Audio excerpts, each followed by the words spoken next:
باہر سے اوورسیز پاکستان نے ریکارڈ ریمیٹنسز سب سے زیادہ. ہماری ٹیکس کلیکشن یعنی ملک کی جو آمدنی بڑھ رہی تھی لوگوں پہ خرچ کرنے کی وہ تاریخی سب سے زیادہ. 5 ہماری فصلیں ہیں کیونکہ 60% لوگ کسان ہیں, سب سے تاریخی سب سے زیادہ پیداوار. اس کے علاوہ ان کو قیمتیں بھی سب سے زیادہ ملی, یعنی خوشحالی بھی دیہات میں سب سے زیادہ آئی. اور اس کے علاوہ انڈسٹریل پروڈکشن دیکھیں, جب ایک قوم کی جب اس کی دولت میں اضافہ ہوتا ہے, جب اس کی انڈسٹری بڑھتی ہے, تو انڈسٹریل پروڈکشن ہماری ٹیکسٹائل ایکسپورٹس ریکارڈ کے اوپر. اس وقت کے اوپر یہ ہمارے خلاف سازش کی گئی, اور تب سے اب تک دیکھ لیں کہ ریزروز بھی نیچے جا رہے ہیں, روپے کے اوپر بھی پریشر پڑا ہوا ہے, ایک پورا ملک میں افراتفری کا ماحول بن گیا ہے جس سے اکانومی افیکٹ ہوتی ہے. تو تب ہمارے جناب ہمارے جو ایلائز تھے ان کو بھی یاد آ گیا کہ حالات اچھے نہیں ہیں جی, حکومت سے وہ خوش نہیں ہیں. اور ہمارے یہ جو لوگ جنہوں نے ہمیں چھوڑا, یہ بھی انہوں نے بھی اکٹھے کرنے شروع کر دیے سندھ ہاؤس کے اندر. تو میں جو آج چاہتا ہوں کہ اب تو یہ واضح ہو گیا نا کہ جو میں کہہ رہا تھا وہ سچ ہے. اب نیشنل سیکیورٹی کونسل نے کنفرم کر دیا کہ جو میں نے میٹنگ کروائی تھی میری سربراہی میں, اس کے وہ ٹھیک اس کے منٹس تھے, یعنی اس میں جو انہوں نے کہا تھا کہ فوراً بیرونی مداخلت ہوئی ہے وہ ٹھیک ہوئی ہے. یہ بھی کنفرم ہو گیا. یہ بھی کنفرم ہو گیا کہ جب ہم نے ان سب کو بلایا تھا نیشنل سیکیورٹی کونسل کی میٹنگ کے بعد کہ پولیٹیکل ہیڈز آ کے ملے, ہمارے ایلائز آ کے ملے, کیونکہ مجھے پتا تھا کہ زیادہ تر لوگوں کو سمجھ نہیں ہے, انجانے میں سازش کا حصہ بنے ہوئے تھے. لیکن مجھے اتنا بھی پتا تھا کہ لندن میں بیٹھ کے اس نے پوری سازشیں کی بیرون ملک کے ساتھ, اور یہاں جو چھوٹا بھائی تھا وہ پوری طرح ملوث تھا اور زرداری پورا ملا ہوا تھا, کیونکہ وہ سازش باہر کی کبھی کامیاب ہو ہی نہیں سکتی جب تک آپ کو اندر میر جعفر اور میر صادق نہ ملیں. یہ ملے ہوئے تھے ساتھ. تو جب ہم نے جو پارلیمنٹ کی نیشنل سیکیورٹی کمیٹی کی میٹنگ بلائی تو انہوں نے بوائیکاٹ کر دیا, کیونکہ شہباز شریف کو پتا تھا کہ مراسلہ جینوئن ہے, کیونکہ یہ تو بڑی دیر سے ان سے ملاقاتیں کر رہے تھے. تو میں یہ آج چاہتا ہوں کہ سپریم کورٹ کو کہ آپ نے جس وجہ سے ڈپٹی اسپیکر قومی اسمبلی نے جو اس نے اس کو ایکسیپٹ نہیں کیا تھا ان کو, اور اس نے کہا تھا کہ مداخلت ہوئی ہے, اور اسے اپنے اوتھ کے اوپر سٹینڈ لیتے ہوئے ایڈجرن کی تھی میٹنگ اسمبلی کی. میں یہ چاہتا ہوں کہ سپریم کورٹ کو اب وہ کرنا چاہیے جو تب کرنا چاہیے تھا. تب ان کو کم از کم اگر اسپیکر یہ کہہ رہا ہے کہ میری اوتھ کی خلاف ورزی, یعنی میری اوتھ کہتی ہے کہ آپ خوددار پاکستان کی خودداری کے لیے سٹینڈ کرو گے, پاکستان کی سوورنٹی کے لیے سٹینڈ کرو گے, تو وہ دونوں متاثر ہوتی تھی اس سے. تو تب ان کو سپریم کورٹ کو اس کے اوپر انویسٹیگیشن کرنی چاہیے تھی بجائے اس کی رولنگ ہٹا دینی,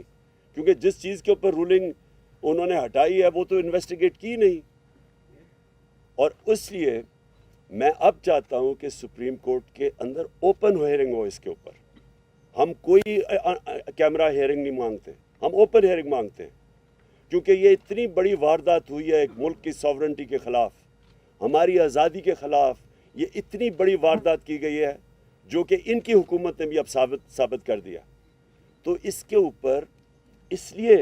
میں آج اپنے سپریم کورٹ کو کہتا ہوں کہ آپ کی اوپن اس کی ہیئرنگ کریں. اور میں اس لیے کہتا ہوں کہ اگر آپ نے یہ نہ کی, کوئی پاکستان کا پرائم منسٹر دھمکیوں کے سامنے کھڑا نہیں ہوگا, کوئی ہمارا پرائم منسٹر یہ نہیں ہوگا کہ اپنے ملک کی مفادات کے لیے بیرونی جب دباؤ آئے گا وہ ہاتھ کھڑے کر دے گا. جنرل مشرف نے ہاتھ کھڑے کر دیے تھے جب باہر سے دھمکی ملی تھی کہ ہماری جنگ میں شامل ہو. جنرل مشرف نے NRO دیا تھا جب کونڈالیزا رائس نے میٹنگ کی تھی اس کے ساتھ اور بے نظیر کو اکٹھا کیا تھا. NRO تب ہوا تھا. یہ بیرونی مداخلتیں تھی ساری جنہوں نے پاکستان نے بڑی بھاری اس کی قیمت ادا کی ہے. 80,000 لوگ مروائے, اپنے ملک کو تباہی, خودکش حملے ہو رہے ہیں چاروں طرف, قبائلی علاقہ اجڑ گیا, $100 ارب سے اوپر قوم کا ضائع ہو گیا, وہ ایک دھمکی کی وجہ سے. اور جب اکٹھا کیا کونڈولیزا رائس نے بے نظیر اور مشرف کو، تو NRO دیا، اس سے 4 گنا پاکستان کا قرضہ بڑھا۔ تو آج اگر اپنی ساورنٹی کے لیے ہمارے ادارے نہیں کھڑے ہوں گے،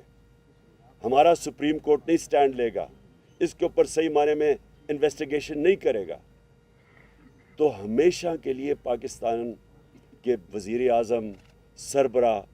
دھمکیاں برداشت نہیں کریں گے، وہ اپنی کرسی بچانے کے لیے ہاتھ کھڑے کر دیں گے جیسے پہلے ہوتا رہا۔ تو میں دوسری چیز یہ چاہتا ہوں کہ جب سپریم کورٹ اس کو انویسٹیگیٹ کرے گی، تو یہ جب انویسٹیگیشن ہوگی تو پتہ چلے گا کہ جو سفارت خانے تھے، یہ بیرون ملک سفارت خانے، کون کون لوگ ادھر زیادہ جانا شروع ہو گئے، کون سے اپوزیشن لیڈر سے انہوں نے زیادہ ملاقاتیں کی، اور سفارت خانوں کا کیا کام تھا ان لوگوں کو بلانا جو وہ سمجھتے تھے کہ تحریک انصاف میں خوش نہیں ہیں، ان کو بلانا شروع کر دیا، جنہوں نے سب سے پہلے جو اپنے ضمیر بیچے اور جو لوٹا ہوئے، ان کو پہلے سے بنانا شروع کر دیا تھا سفارت خانوں میں۔ یہ انویسٹیگیٹ ہونا چاہیے، کیسے پہلے سے ہی میڈیا کے اندر باتیں شروع ہو گئیں، بڑے نامور صحافیوں نے پہلے سے لکھنا شروع ہو گیا کہ عمران خان کی حکومت کے خلاف سازش شروع ہو گئی۔ وہ مجھے بھی ساری خبریں مل رہی تھیں، ہمیں بھی یہ سارا پتہ چل رہا تھا جنوری سے، جب یہ ساری گیم شروع ہوئی تھی، ہمیں یہ ساری چیزیں پتہ چل رہی تھیں، کیونکہ ہمیں خبریں آ رہی تھیں کہ یہ کیسے کدھر لنڈن میں کون کون لوگوں سے ملاقاتیں کر رہا ہے جدھر سے یہ شروع ہوئی تھی گیم۔ تو میں آج اس لیے یہ کہنا چاہتا ہوں کہ ہماری جمہوریت، ہماری آزادی کے لیے آج یہ سب سے بڑا خطرہ بنا ہے، اور اگر ہمارے ادارے آج نہیں کھڑے ہوں گے اس قوم کی خودداری اور آزادی کے ساتھ، تو یہ تو غلاموں کی، کرپٹ لوگوں کی غلامی کے اندر ہمیں ہی نہیں، صرف ہمارے بچوں کا مستقبل خطرے میں۔ میں یہ دوسری چیزیں پوچھنا چاہتا ہوں آج کہ جب یہ لوگ انہوں نے اپنے ضمیر بیچے اور انہوں نے اپنے حلقوں سے غداری کی، انہوں نے ہماری جمہوریت سے غداری کی، میں یہ پوچھنا چاہتا ہوں کہ کیا یہ اتنی امپورٹنٹ چیز نہیں کہ الیکشن کمیشن اور سپریم کورٹ اس کو فوری طور پہ سنیں، ان کیسز کو ڈے ٹو ڈے بیسس پہ ان کے حل کریں؟ پنجاب اسمبلی میں جو ہوا ہے، اس سے زیادہ شرمناک چیز کیا ہو سکتی ہے؟ جس طرح وہ پولیس کو اندر بھیجے، ہماری بیچاری ایم پی وہ لائف سپورٹ مشین کے اوپر ہے، اس وقت ڈنڈے مارے گئے، جس طرح آسیہ کو، جس طرح انہوں نے کیا پنجاب اسمبلی میں، اور جس طرح کی حرکتیں کی گئی، یہ کیا کوئی جمہوریت ہے؟ اور پھر جن لوگوں نے اپنے آپ کو بیچا، کیا ہم اپنی ساری قوم کے سامنے اجازت دیں گے اس طرح کی چیز کو کہ کسی مغربی جمہوریت یا برطانیہ کی جمہوریت جدھر سے ہم نے یہ ماڈل لیا ہے، کبھی سنا ہے اس طرح کی کہ لوگ کمروں میں بند کر کے بکریوں کی طرح اور ان کو خرید رہے ہیں؟ کبھی یہاں کہیں ہوا ہے؟ تو میں حیران ہوں کہ ہمارا نہ سپریم کورٹ کے اندر یہ وہ ارجنسی ہے، نہ وہ الیکشن کمیشن کے اندر ہے۔ اور الیکشن کمیشن کا تو میں یہ واضح کر دوں آج کہ الیکشن کمشنر کو ریزائن کرنا چاہیے۔ دیکھیں، جب میچ کھیلا جاتا ہے تو امپائر کے اندر دونوں ٹیموں کو ماننا چاہیے کہ یہ امپائر ٹھیک ہے۔ جب ایک جج کیس سنتا ہے تو اگر ایک پارٹی یہ سمجھے کہ جج کے اوپر اس کو اعتماد نہیں، تو وہ ریکیوز کرتا ہے اپنے آپ کو۔ جب ایک پاکستان کی سب سے بڑی پارٹی یہ کہہ رہی ہے کہ الیکشن کمشنر اتنا جانبدار قسم کا آدمی ہے جس کے اوپر ہمیں کوئی اعتماد ہی نہیں ہے، سارے فیصلے ہی ہمارے خلاف کرتا ہے، اور جب چاہتا ہے تو کسی کے اوپر ایکشن لے لیتا ہے اور جب چاہتا ہے نہیں لیتا، کیونکہ ڈپینڈ کرتا ہے کہ وہ کون سی پارٹی میں ہے۔ تو جب اس کے اوپر ہمیں اعتماد ہی نہیں ہے تو اس کو ریزائن کر دینا چاہیے، کیونکہ یہ امپائر بن ہی نہیں سکتا۔ اسی طرح میں سپریم کورٹ کو آج کہوں گا کہ 63A اتنا امپورٹنٹ ہے، اگر یہ لوگ اب سارے بچ جائیں گے اور یہ سازش کا حصہ پیسے بھی لے لیں گے، سازش کا حصہ بھی بن جائیں گے، اور اگر کوئی ایکشن نہیں لیا جائے گا ان کے اوپر، تو آپ نے تو دروازے کھول دینے ہیں کہ ہر قسم کا آدمی پولیٹکس میں آئے گا، اپنے ضمیر الیکشن ووٹ لے کے آئے گا اور بلیک میل کرنے کے لیے اپنے آپ کو بیچے گا۔ تو یہ تو ہماری پالیٹکس اور ہماری جمہوریت کی نگیشن ہے۔ میں آخر میں آج جو ہم کرنے جا رہے ہیں، آج جو ہم اناؤنس کیا ہے، میں نے آج ہماری میٹنگ کی ہے، میں نے اپنی ساری تنظیموں کو آج تیاری کروا رہا ہوں۔ اب سے سارے ہمارے پاکستان کے اندر گاؤں لیول کے اوپر، محلہ لیول کی تنظیموں کو میں نے آج انسٹرکشنز دے دی ہیں، سب تیاری کریں اسلام آباد کی حقیقی آزادی کی مارچ کے اوپر۔ یہ میں ڈیٹ دوں گا ان کو، لیکن میں تیاری ابھی سے کروا رہا ہوں، اور انشاءاللہ یہ اتنا بڑا یہ عوام کا سمندر آئے گا اسلام آباد کی طرف، کیونکہ میں نے کبھی قوم کے اندر اس طرح کا شعور نہیں دیکھا جو آج ہے ان کے اندر۔ کبھی ایسے نہیں ہوا کہ 3 سب سے بڑے وینیوز چار وینیوز، پشاور، اسلام آباد، کراچی اور لاہور، سب سے بڑے وینیوز، جو یہ 11 پارٹیز اس کا چھوٹا سا حصہ بھی نہیں کوئی بھر سکتی، وہ چند دنوں کے اندر سارے وینیوز کے اندر اس طرح کے کراؤڈ آئے ہیں، کیونکہ عوام میں شعور آ گیا، لوگ بیداری آ چکی ہے، لوگ سمجھ بیٹھے ہیں کہ اس قوم کے ساتھ کس طرح مذاق ہوا ہے، اور جس طرح کے لوگوں کو انہوں نے ہمارے اوپر مسلط کیا ہے، یہ پاکستان کی تاریخ میں کبھی بھی ایسے نہیں ہوا کہ اتنے زیادہ کرمنل لوگ، ضمانت پہ لوگ، تقریباً 60-70% تو جو کیبنٹ بنی ہے وہ ضمانت پہ لوگ ہیں، جو یہ پرائم منسٹر بھاگا پھر رہا ہے ادھر ادھر، جس طرح یہ سوائے فیتے کاٹنے کا اور اس کو پتہ ہی نہیں ہے۔ اس سے سوال ہی پوچھا جائے کہ 40 ارب روپے کے آپ کے اور بچوں نے کیسز کے جواب دینے ہیں، 40 ارب روپے ایف آئی اے میں اور نیب میں کیسز ہیں اس کے۔ کیسے ہو سکتا ہے کہ یہ اب بیٹھ کے ایف آئی اے کے اوپر پہلے تبدیلیاں کروائے گا؟ یہ کسی دنیا میں سنا ہے ایسا؟ یہ پہلے تبدیلیاں کرائے گا لوگوں کی، اپنے لوگ بٹھائے گا، پھر جس طرح ریکارڈ جلتے تھے وہاں ایل ڈی اے میں جو انہوں نے لوٹ مار کی تھی لاہور میں، اسی طرح وہ ریکارڈ کو ٹیمپر کریں گے۔ یہ کہیں دنیا میں نہیں ہوتا۔ اور یہ کیبنٹ ای سی ایل کے اوپر 60-70% لوگ ہیں، ای سی ایل پہ بھی ہے، ضمانت پہ بھی ہے، یہ کہاں دنیا میں ہوتا ہے؟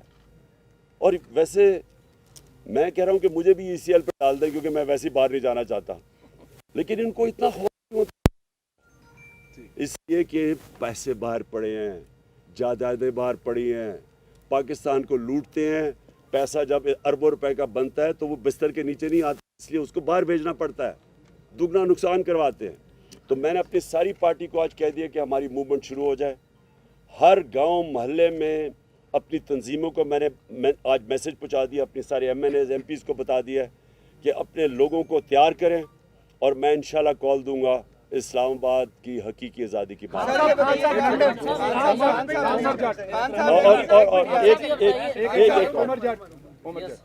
چلو پہلے یہ بتائیے گا، جن عدالتوں نے رات کو 12 بجے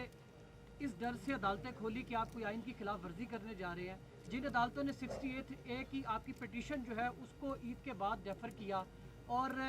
حمزہ شہباز کی جو بطور وزیر اعلیٰ بننے کی پٹیشن تھی اس کو فوری طور پر نپٹایا، ان عدالتوں سے آپ دوبارہ جوڈیشل انکوائری کی درخواست کر رہے ہیں، تو کیا ان کے فیصلوں کو آپ مانیں گے؟ اچھا، میں ایک اور چیز بتا دوں کہ 27ویں رات کو انشاءاللہ ہم شب دعا کر رہے ہیں، اس رات کو ہم سب دعا کریں گے، سارے ہمارے جدھر بھی، میں پاکستانیوں کو کہہ رہا ہوں، میں صرف اپنی پارٹی کو نہیں، لوگوں کو کہہ رہا، اور اس لیے ہم کریں گے کہ یہ حقیقی آزادی کی جو ہماری مارچ ہے اس کو اللہ کامیاب کرے۔ میں جو آپ کا سوال ہے، دیکھیں، ہمیں اپنی عدالتوں کو اور اپنی عدلیہ کو مضبوط کرنا چاہیے، ہمیں ان کے اندر کانفیڈنس رکھنا چاہیے۔ عوام جو ہوتی ہے، عوام بھی ایک بہت بڑا پریشر ہوتا ہے امر بالمعروف کا، عوام بھی کہتی ہے سب کو کہ سیدھے اچھائی کے ساتھ کھڑے ہو، برائی کے خلاف کھڑے ہو۔ ہمیں بھی اپنی عدالتوں کو کہنا چاہیے کہ آپ کے سامنے ہیں، کیا 63A یعنی کہ جن لوگوں نے اپنے آپ کو بیچا ہے اور بے شرمی سے بیکے ہیں، اور جنہوں نے اپنے حلقوں سے اور جمہوریت سے غداری کی ہے، کیا ان کے لیے عدالتوں کو فوری طور پہ ڈے ٹو ڈے ہیئرنگ کر کے ان کو کیس نہیں سننے چاہیے؟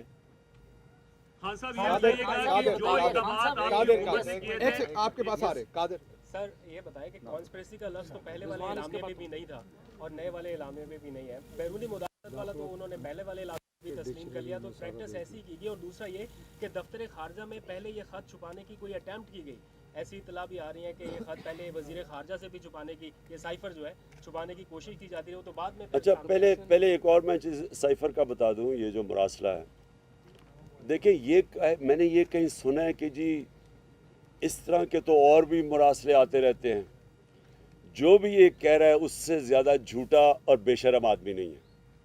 کبھی اس طرح کی زبان استعمال نہیں کی جاتی ڈپلومیٹک ٹرمز میں. کبھی بھی ایک چھوڑے کہ ہم 22 کروڑ لوگ ہیں, ایک چھوٹے سے بھی کوئی 50 لاکھ کی بھی آبادی کا نیوزی لینڈ ہونا, اس کے پرائم منسٹر کو بھی اس طرح کا دھمکی کوئی نہیں دیتا. ایسے کبھی اس طرح کی دھمکیاں نہیں دی جاتی. اور جب دھمکیاں دی جاتی ہیں تو میں نے آپ کو گنا دیا کہ ایک دفعہ ذوالفقار علی بھٹو کو دھمکی ملی تھی, ایک دفعہ مشرف کو دھمکی ملی تھی جب چاروں شانے چت ہو کے اس کی جنگ میں لے گئے تھے. اور یہ جو دھمکی ملی ہے, یہ ایسی دھمکیاں نہیں ملا کرتی. اور یہ میں سمجھتا ہوں کہ ہمارے ملک کے لیے سب سے شرمناک چیز ہے کہ وہ قوم جو لا الہ الا اللہ کا نام لیتی ہے کہ ہم تو اس کے نعرے پہ آزاد ہوئے تھے, وہ اس طرح کی دھمکیوں کے سامنے جب گھٹنے ٹیک دیتی ہے اور اس کی سازش, ان کی دھمکیوں کے بعد سازش کامیاب ہو جاتی ہے, اور کوئی شک نہ اس میں کرے کہ اس سے بڑی سازش پاکستان میں ہوئی نہیں ہے جو یہ ہوئی تھی. خان صاحب لندن میں نیا پاکستان بن رہا ہے سر, 2 دن سے ملاقاتوں کا سلسلہ جاری ہے, اس پہ ذرا کمنٹ کریں سر. بس میں یہی کہہ رہا ہوں کہ دیکھیں نا, جب آپ کے اندر کوئی شرم ہی نہیں ہوتی کہ پہلے آپ 20 سال لوگوں کو کہتے ہیں کہ زرداری کہتا تھا وہ نواز شریف کرپٹ ہے, وہ کہتا تھا وہ کرپٹ ہے, پیٹ پھاڑ کے پیسے نکالنے تھے اور وہ ان کی تقریریں سننے پہلے, اور کوئی شرم ہی نہیں ہے. بس اصل میں یہ بات نہیں ہے. یہ لوگوں کو بھیڑ بکریاں سمجھتے ہیں, ان کو کوئی شرم ہی نہیں آتی کہ اتنے یعنی آپ کسی کو چوری کا کہہ کے اور اتنے بڑے اور ان کے ساتھ پھر بیٹھیں اور گورنمنٹ بھی بنا لیں, بندر بانٹ بھی کر لیں, اور پھر سوائے ان کے خاندان کے نظر ہی کسی کو نہ آئے, سارے خاندانی اوپر آ کے بیٹھ گئے ہیں. یعنی ان کے علاوہ کوئی کسی میں ان کی پارٹیز میں عقل نہیں ہے. اوپر آ کے یہ بیٹھ جاتے ہیں, وہاں باپ ادھر بیٹھ گیا, بیٹا ادھر تیاریاں کیا رہا ہے. یعنی اور کوئی نون لیگ کو 35 سالوں میں نہیں ملا سوائے یہ باپ بیٹے کے, اور دونوں کے اندر دونوں ضمانت کے اوپر ہیں, 40 ارب کے دونوں کے ملا کے کیسز ہیں, تو کوئی ان کو نہیں ملتا. اور اسی طرح دوسری طرف چلے جائیں, وہ اس کو بیٹے کو چھوڑا ہوا ہے, وہ بس وہ اردو انگریزی میں اکٹھی بولتا ہے, اس کو کوئی آج تک پتہ ہی نہیں ہے کہ میں یہ کر دوں گا, میں لات مار کے گرا دوں گا. یہ لوگوں کے ہاتھ میں اگر یہ ملک پکڑا رہے ہیں, اس سے بڑی سازش کیا ہے؟